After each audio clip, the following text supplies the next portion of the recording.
right, how's it going, everybody? We are the Tripwire Pod, and we are brought to you by the Triple Play Fantasy group, and we just joined the Fantasy Points team as well, so we're very excited.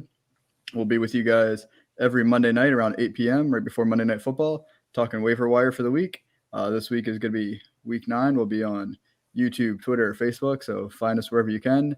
Subscribe to the YouTube channel for Triple Play Fantasy. That way you don't miss any of our wonderful shows. And feel free to leave any comments in any of those platforms, and we will try to answer as many as we can. So I got Alex with me tonight. How you doing, Alex? Hey, not too bad. How's it going, Zach? After a little hiatus for myself personally, good to be back on chopping it up with you. Me too. I know we both missed last week. Yeah, we both did. Yeah, so some crazy scheduling conflicts, and then unfortunately Toby's a little under the weather tonight, so hopefully Toby feels better, and we can't wait to have him back hopefully next week. Talking about waiver wire.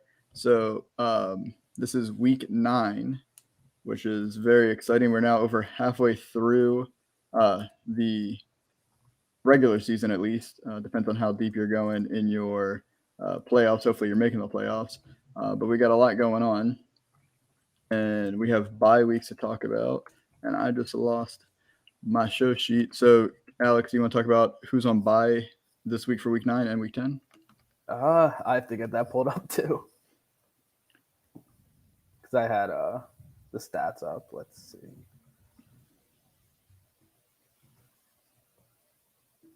I think it just completely deleted the show sheet from me. I can't even see that too. Let me pull it up on my phone. Make sure we're giving. So I got it pulled up now. Cool. So week 9 we have the Detroit Lions, Seattle Seahawks, Tampa Bay Buccaneers, and the Washington Football Team. Then week 10, we have the Chicago Bears, Cincinnati Bengals, Houston Texans, and the New York Giants. Cool. So perfect. Now I got it on my phone. So for week 9, looks like your big ones are going to be Swift for the Lions, and literally nobody else on that team. Seattle, the wide receivers. Tampa Bay is going to be their whole offense, basically. And for the Washington Football Team, you're probably looking at Gibson, who's been hit or miss, so hopefully he can heal up a little bit for you. And then McLaurin is your big one. And then we've been talking about Ricky Seals-Jones a lot, but he did not have a great week last week. But we'll see if Logan Thomas is back after the bye week. So all of the waivers we're going to be talking about players this week are going to be rostered in 50% or less of your ESPN leagues as we try to get you guys ready for this week. So we're going to start with quarterbacks. We did put Daniel Jones on here since he is 48.4% rostered. He's going to be kicking off in 15, 20 minutes. So we have no idea how he's going to do tonight, but he should do pretty well against that terrible Kansas City Chiefs defense. And assuming he's not hurt and he doesn't put up a complete dud, I would definitely consider playing him against Vegas in New York next week. But I want to talk about Taysom Hill tonight. So we found out today that the serious knee injury that they were hoping it wasn't for Winston was an ACL tear. So he's done for the year, unfortunately. Let's see. Hill's been out for, I think, 2-3 weeks now with a bye week with a concussion. All reports so far are hoping that he clears concussion protocol. So assuming he clears concussion protocol, I would definitely consider picking up Hill. He was pretty good last year in his 4 starts. He was QB 13 during those weeks. So it was weeks 10 to 13. He had 2 passing touchdowns and 4 rushing touchdowns during that time. So he's your Konami code quarterback. I don't know how he's going to be for the rest of the offense. It was kind of hit or miss. Last year he was really good with Michael Thomas, who we have no idea when he's coming back. And then he had some good games and some bad games for Kamara. So it's still a shot in the dark. He's 0.9% rostered right now. So he's probably available in your league. I wouldn't spend that much money unless you really are desperate for a quarterback. And even then, I still wouldn't spend much. There's other guys that we have on our screen you can see that I would much prefer than Hill. But, I mean, if you have an extra bench spot or you just want to stash and see what happens after a week, go for it. And then if Hill still doesn't clear concussion protocol, I would not touch Trevor Siemian, no matter what he looked like against the Bucs. I would not recommend that. So we're going to move over to running backs now. And Alex, as our resident Eagles fan, can you talk to me about Boston Scott, Jordan Howard, and then your pain that is Kenny Gainwell? Yeah. So the Eagles decide to run the ball. Sirianni let that offense, as he said, blossom into a beautiful flower. Gainwell was non-existent until the fourth quarter when the backups were in, and he had the majority of his team-leading 13 carries. However, Jordan Howard and Boston Scott saw all the work early on. You wouldn't expect that to happen. You also don't expect them to find the end zone 4 total times between the two of them. Howard and Scott each had 2.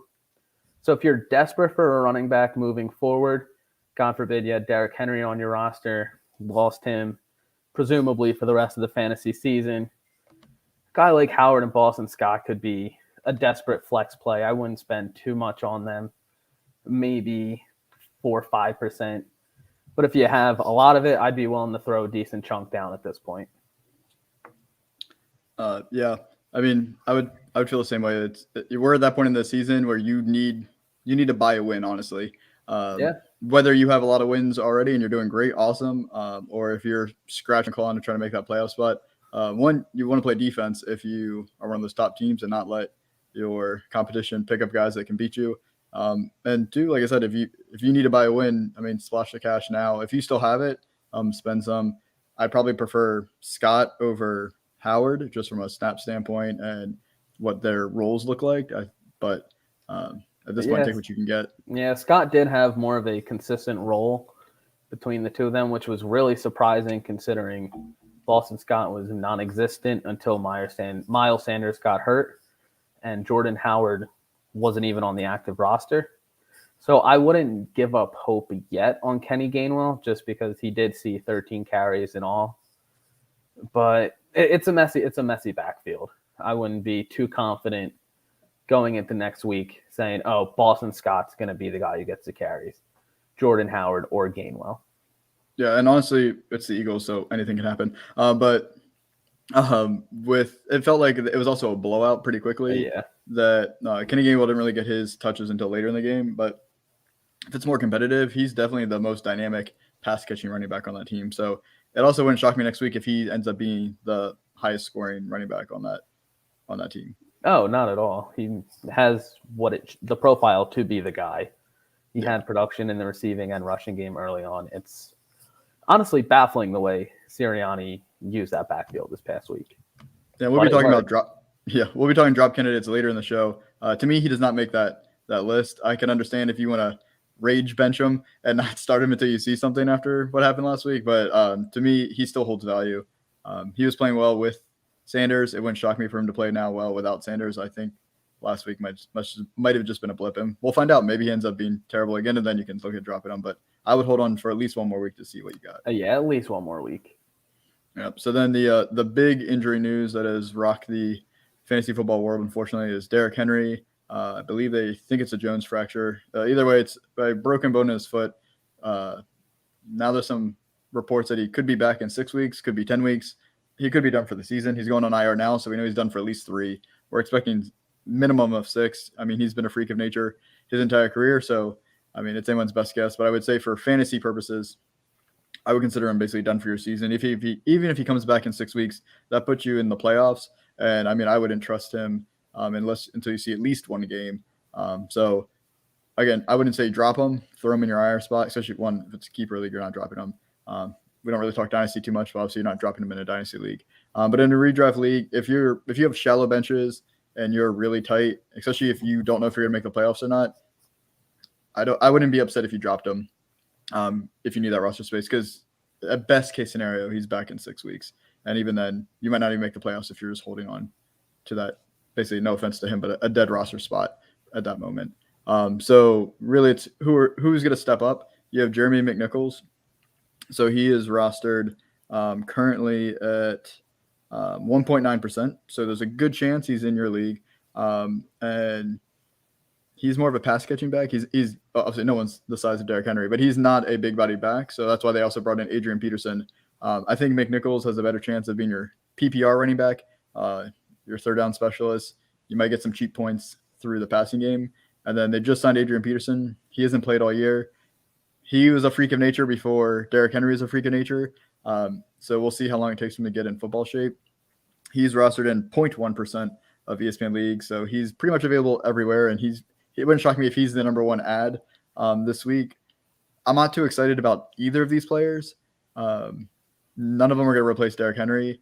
We have no idea what this offense is going to look like now without Derrick Henry because he hasn't really missed a game, I think, since his rookie year. But since Tannehill's been there, he's played every game. So I don't know what to think of that offense anymore until we see it. But I understand of spending some money, kind of like the Eagles guys. But I also wouldn't get too excited. I wouldn't expect to start them next week. Yeah, I wouldn't feel too confident rostering and starting either McNichols or Peterson. I did pick up AP in a dynasty league just to hopefully flip him for a fourth to someone who gets desperate. But at this point, AP hasn't been in the league all year, like you said. Best case, he sees 45 to 65 yards a game. And you just hope for a touchdown to get that 10-point threshold for a usable week. And McNichols, he does have a little more PPR upside, but even then, you're going to have to hope for 5 catches, 50 yards, just to, same thing, get him in that usable range. Yeah, honestly, with that offense, you're just hoping that it doesn't become stale and anemic and that A.J. Brown just skyrockets. But we honestly have no idea what that looks like now. Hoping Julio comes back, too, to help him out, too, because he could get a bump. Yeah, I would not be holding out hope for Julio to see a bump, but yeah, we can dream. So we're going to move on. Speaking of Julio and A.J. Brown to wide receivers. So there's not a lot of wide receivers this week that meet our under 50% threshold that we would recommend picking up that are any different than just any other random wide receiver you can pick up. But the one we wanted to highlight this week is Jamal Agnew. Hopefully you've heard of him by now. He's playing with Jacksonville. He's on our amazing graphic by Toby at Z2 Fantasy. We chose him because he's actually been surprisingly exciting for the Jacksonville Jaguars, as crazy as that sounds. That offense is unpredictable, to say the least. Coming out of the bye week, he was the second wide receiver in snap share, just behind Marvin Jones. He was at 72.4%. He led the team in targets in this past week, 12 targets, target share of 23.5%. And then he led wide receivers in receptions, 6, and yards with only 38, which is nothing special. He did grab a touchdown. Dan Arnold led the team in receptions. So all over the place. But in the last 3 weeks, he leads the entire team in target share at 19.6% and targets per game at 9. So it wasn't just a 1 week thing. He's actually looked solid for the last few games. Or even Urban Meyer talked about needing to get him the ball more. It kind of feels like he took the Laviska Shenault role we were all hoping Shenault would have, and it seems like Shenault kind of moved into the DJ Shark role since he's been hurt, and that hasn't looked great for Shenault. So it's risky because we're talking about the Jaguars, and they have a horrible matchup against Buffalo next week. But I actually think Agnew's a nice stash. You don't have to spend too much on him. I don't think most people in your league are even going to know who he is. He's only 1.6% rostered. I would not start him against Buffalo, but he could end up being some potential fantasy gold as you get closer to the playoffs with some good matchups. Yeah, given what you're realistically getting on the waiver wire at this point at the receiver position, you want a guy who can be a deep flex or a wide receiver too. You get hammered with injuries. And Agnew does provide a decent floor right now. Like you said, he's been seeing 9 targets a game the last few weeks. That's something you want to see, especially at the receiver position. You earn your targets. He's earning 9 targets a game, no matter how it's put. Yep. So, like I said, there's some bigger names. We threw Darnell Mooney on here. Van Jefferson I also like a lot, but I really wanted to highlight Jamal Agnew because he's kind of that forgotten man on that team, but he's been doing well even with, and I think they're going to be passing a lot. James Robinson got banged up. He looks to be day-to-day, so we'll see if he comes back. I mean, I don't like his matchup against Buffalo next week anyway. I don't like any of the Jaguars next week against Buffalo, but moving forward, I think that team's going to be passing a lot just because of their game scripts. So you could do worse than Agnew. So I definitely would give him a shot. And then, before we go to tight ends, Van Jefferson is someone who could be interesting just for the fact that Tutu Atwell, I just saw that he's done for the year. I think it was a shoulder injury. Yeah, he's done for the year. So he's someone who could see a little more field time, especially if they do decide to move Deshaun Jackson, because I saw both Deshaun and the Rams are mutually looking to make a move. Yeah, I think whether he gets traded or not, and Tutu wasn't doing too much. I think Van Jefferson's a clear wide receiver 3 on that team, and that passing game has been electric. Is not even a strong enough word. So I don't think you can expect anything like a touchdown every week. It won't be consistent, but yeah, if they have a good matchup, you think they're going to be passing a lot. Why not throw Van Jefferson as your last flex? Could be a Hail Mary play. Especially as you go through these bye weeks. I mean, we have 4 teams on bye this week. You got 2 next week. We're going into a lot more bye weeks, all the way to week. Through week 14 has buys this year. So through 14. Van Jefferson's a great stash candidate as well.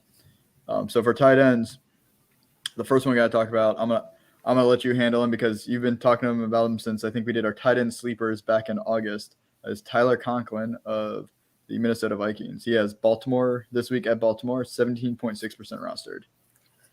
Back in August, pre-Irv Smith injury as well, mind you. Not hopping on any type of bandwagon here with him. So far this year, he's seen at least 70% snaps in every single game. He's on the field. Other than week 5 against Detroit, he's seen at least 4 targets every single game, including 4 games at 5 or more targets. At the tight end position, if you don't have one of the top 3-4 guys, you want someone who's going to put up points, give you a non-zero, as I always like to allude to when we talk about the tight ends. Conklin's one of the safer guys at that tight end 10 to 15 range, which isn't anything special. It's like 8 points a game. But that's 8 points a game that you don't have to worry about, oh, man, who am I going to put in? And then just end up screwing yourself and getting to 0. Yeah, no, and this was a tough week for tight ends. Was it 2 weeks ago we had, as nobody ever talked about, was National Tight End Day, and tight ends were going off left and right. They all came back to earth this for week. The most part. So I want to talk about Pat Freiermuth of the Pittsburgh Steelers. He's currently obviously Kelsey has to play. We'll see what Evan Ingram does tonight. But currently, Pat Freiermuth is the tight end 3 in PPR for week 8. So I don't think anyone was expecting that. And I'm going to plug my other article I do weekly that I did have him as one of my tight end streamers for this past week.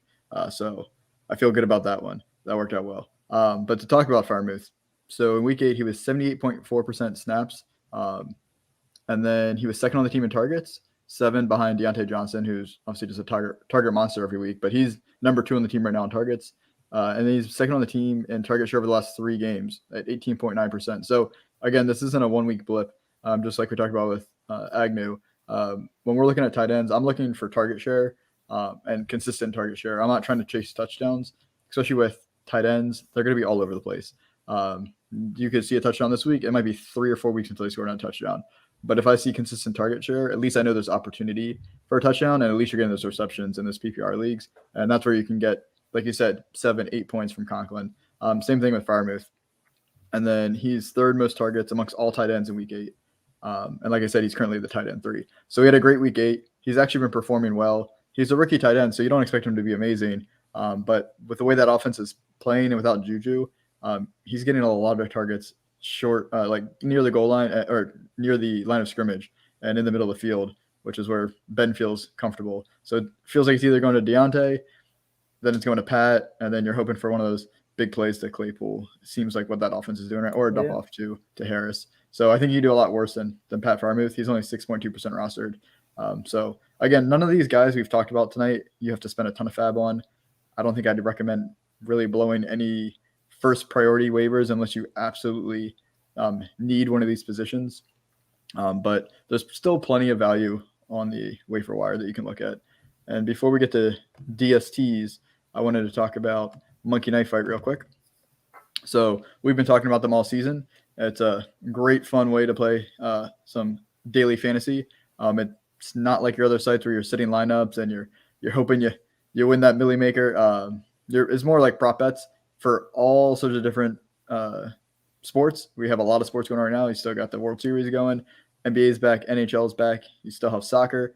Wearing one of my soccer jerseys right now. And then also we have football. So if you're a first-time user or first-time player, use the code TRIPLEPLAY, and Monkey Knife Fight will match your deposit up to $100, $10 minimum deposit. It's a lot of fun. Give it a try. Just put down $10. You get a free $10 out of it, so you got $20 to play with, and go make a little money, have some fun doing it. Even if your fantasy teams are struggling, you can still have some fun playing with Monkey Knife Fight. So give that a try, and don't forget the code TRIPLEPLAY so you get some free cash. So DSTs are rough this week. I'm not going to lie. Hopefully you already have a DST that you want to play, because if you got to pick somebody up this week, we're talking Las Vegas Raiders get the Giants, and who knows how healthy the Giants will be next week after tonight. They're 12.2% rostered, and then you have Miami Dolphins, which might be the best pickup because they get Houston in Miami. But we've seen that defense be rough as well. They've dealt with a lot of injuries, so hopefully you get some healthy players back. They're 12% rostered. They're probably your best bet just because they're playing Houston. Tyrod Taylor might be back this week. Even then, I'd still probably feel comfortable with the Dolphins over the Raiders, but there's just not a lot out there that's below 50%. You'll have to check again later. I mean, we're talking right now to you Monday night, so we haven't gone through waivers yet. So there could be some drops come Wednesday of people that maybe you end up wanting to pick up more. But just currently at under 50% rostered, those are really the only two defenses I could find that I felt comfortable recommending. Yeah, it's basically which is the least bad option at this point. You got to take what you can at this point. No specialists in defenses for fantasy purposes by any means. So I'm going to leave that one to you. But the Dolphins don't seem like an awful play. Yeah. And like I said, hopefully you've attached yourself to a DST that's got a good matchup already. You've picked up on the waiver wire 3 weeks ago, 2 weeks ago, even last week. Or maybe you planned ahead. But yeah, this is just not a great week for streaming DSCs, and that happens from time to time. All right, so we're going to move to the drop candidates. So all of these guys are currently rostered in at least 50% of leagues. And these are guys. I'm not saying you have to drop them right now. I'm not saying you need to, but I'm saying I would definitely consider them, and somebody I definitely would. And if you're trying to make space for somebody you're picking up, like I said, at this point, you're trying to buy wins. I think everyone we have listed on this on here are very inconsistent. You can't trust them. You can't start them. So if you can't trust them or start them, you might want to just drop them, let somebody else have that headache. So the first one is going to be QB Matt Ryan. So he's 56.5% rostered. He, before this week, had actually some really good games. I recommended him as a streamer the other week, and he ended up doing well. But Calvin Ridley is taking some personal time, which we think is great that he's doing that for himself. But without Calvin Ridley on that offense, you basically got Cordero Patterson and Kyle Pitts. That's it. That's left. And that offensive line is rough. They don't have a great schedule. I think you drop Matt Ryan. Hopefully Calvin Ridley comes back in a few weeks, maybe a month. The schedule gets a little better. Maybe you pick him up towards the end of your regular season. But I just don't see how you can start Matt Ryan anytime soon. So why you carry him on your bench? Yeah, 1 QB leagues. I'm not too stressed about keeping Matt Ryan on my bench. It's not going to win you any weeks. He's more likely to lose you a week than to win you one. Exactly. And then we got Chris Carson. He's 83.6% rostered, running back for Seattle. So he's on IR still. But the latest report is he might not even come back this season. He's dealing with a neck. I think it was a neck injury. That's serious. It's a chronic issue. So it wouldn't shock me if he doesn't come back at all. Again, if you have an IR spot, just stash him in your IR spot. But if you're not in a league with that, or you have too many injuries and you need to take him out of the IR spot to put somebody else in, I would not blame you for dropping Chris Carson. Yeah, as soon as they said chronic, long-term neck injury, I dropped him in whatever redraft leagues I had and just hoping for the best for his long-term health more than anything else. Yep. And then to go along with the Atlanta Falcons theme, we still have Mike Davis, running back for the Falcons at 75% rostered. He's still technically the starting running back, and he had a better snap share this week than Cordero Patterson, and they said they wanted to get him more involved. But he doesn't look good. No. I mean, he's pretty consistent in PPR of getting about 10 fantasy points or so, but I don't think he's really going to give you a boom week. I have no idea what that offense is going to look like now going forward. I'd rather just drop him, let somebody else pick him up. I know it's crazy that we're saying dropping a starting running back, but I just don't see how you start him. I'd rather let someone else deal with that start-sit decision and just go pick up a waiver wire running back with some upside. No, absolutely. He's looking a lot more like he did the last 4 or 5 weeks in Carolina last year than the first 3-4 weeks when he was putting up the 18 to 20 a game. Doesn't – that rostership should be about 25 to 30% lower at this point. I agree. And then we have Buffalo Bills' Devin Singletary. So he splits the backfield with Zach Moss, but Zach Moss seems to be taking over in that backfield. And then honestly, we still see Josh Allen getting a lot of those goal line rushing touchdowns as well. Singletary is 58.3% rostered. I just don't know when you're going to feel comfortable starting him. So, I mean, again, it's a running back, so they're hard to drop. But if you don't see yourself starting him within the next few weeks, why just clog your roster up? Go get some upside. Yeah, I'd let him burn on someone else's roster than my own. Hit the nail on the head there. Yeah, this one pains me, but we've been talking about him for a few weeks. Is wide receiver Allen Robinson, Chicago Bears, 85.4% rostered still. Justin Fields actually looked pretty good this week. He did. I know he had a rushing touchdown, but I mean Darnell Mooney, who we've talked about earlier, because he's still under 50% rostered right now. He's getting more targets. He's doing more with his targets. I don't know if Robinson's just upset with his situation. I don't know if he is hurt in some way. I don't know if he just doesn't have a connection with Fields. I don't know what it is, but I don't know how you can you have to see multiple games in a row before you can feel comfortable starting him. So again, he's just one of those players where drop him and let someone else have that headache. Yeah, and he's one I would wait until after waivers pass, after the trade deadline pass. That way, let's say you drop him on like a Friday or Saturday, the person who you're playing against can't pick him up because that's when he would go off that week. Sure. And it's a good point we didn't talk about earlier. Trade deadline is Tuesday at 4 p.m. Eastern. So I don't know when you're going to be listening to this, but it's at Tuesday, 4 p.m. Eastern. So I don't think he's going to get traded just because of draft compensation. But yeah, so your waivers will not run until after the trade deadline. So at least we'll know if any player movement happens. But I see what you're saying is if you wait till towards closer to Sunday and you drop them, depending on how your league is set up, nobody else might not be able to pick them up this week and then use them against you. And then the next wide receiver, another big name star who has been anything but, is Odell Beckham Jr. of the Browns. I mean, Mayfield is playing injured. He's one hit away from being out. That passing offense just does not look good. Beckham just is not himself. I don't think he's fully healthy still. He's 81.5% rostered. Again, I don't know when you're going to feel comfortable starting him. So again, drop him, let him be someone else's headache. Yeah, he's another one I'd be hoping he gets moved too. I don't see it happening, but yeah, it's potential. And then the next wide receiver, another big name that we were all very excited for before coming to the season. I see we have a theme here. Robby Anderson of the Carolina Panthers. At least for the last several weeks, he's had incredible target numbers. So at least you're like, oh, well, maybe next week he'll finally put together. Maybe next week. Well, this week he finally had 1 target, 0 catches. That offense, Sam Darnold does not look great. PJ Walker, whoever's in there, is not going to look great. Again, don't deal with the headache anymore. At this point, cut your losses. It's unfortunate. I'm sorry you drafted Anderson in the 4th, 5th round. We were all 6th round. We were all excited. He's just not. He hasn't put it together yet. Yeah, cut your losses at this point.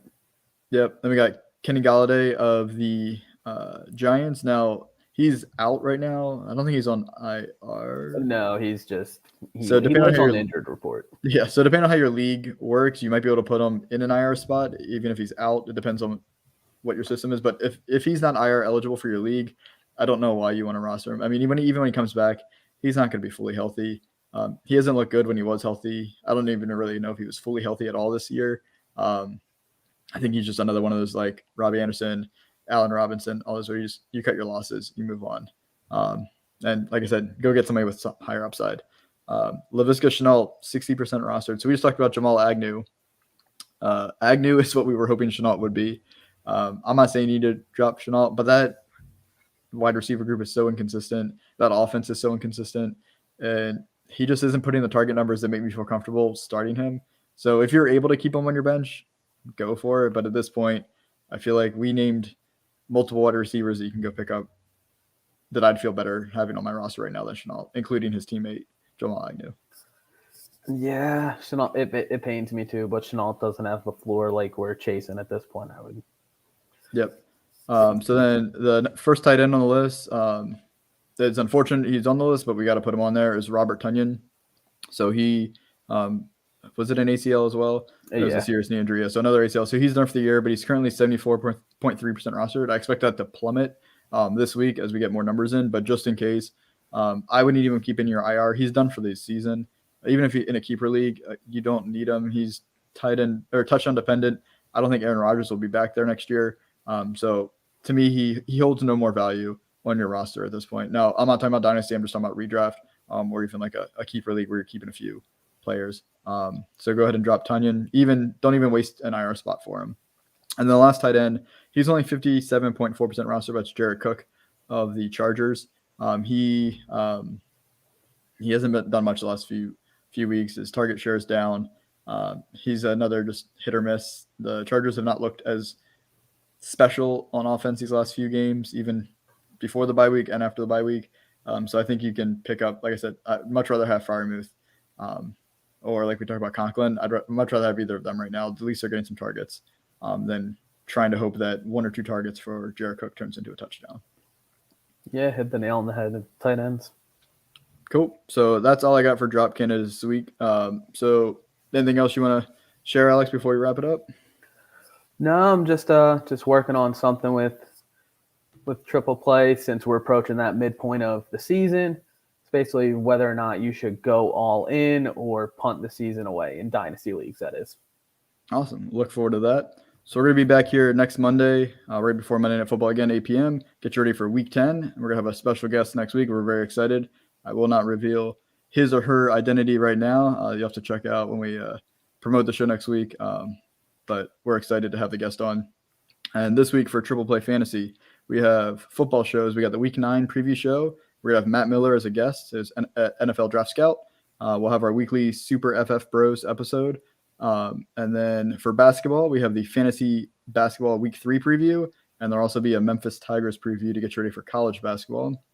And then for baseball, we're talking MLB bottom 3 relegation draft with guest Nathan Dokken at Fantrax. So we got a lot going on with Triple Play Fantasy. It's very exciting. So again, the best way to support us is to subscribe to the YouTube channel so you don't miss any of those awesome shows for all the different sports we talk about. You can also follow our show at the Triple R Pod on Twitter, and then follow all of us at our accounts as well on Twitter. But otherwise, we'll see you guys next week for talking Week 10 already. So enjoy your week and good luck with the waiver wire. Have a good one, guys.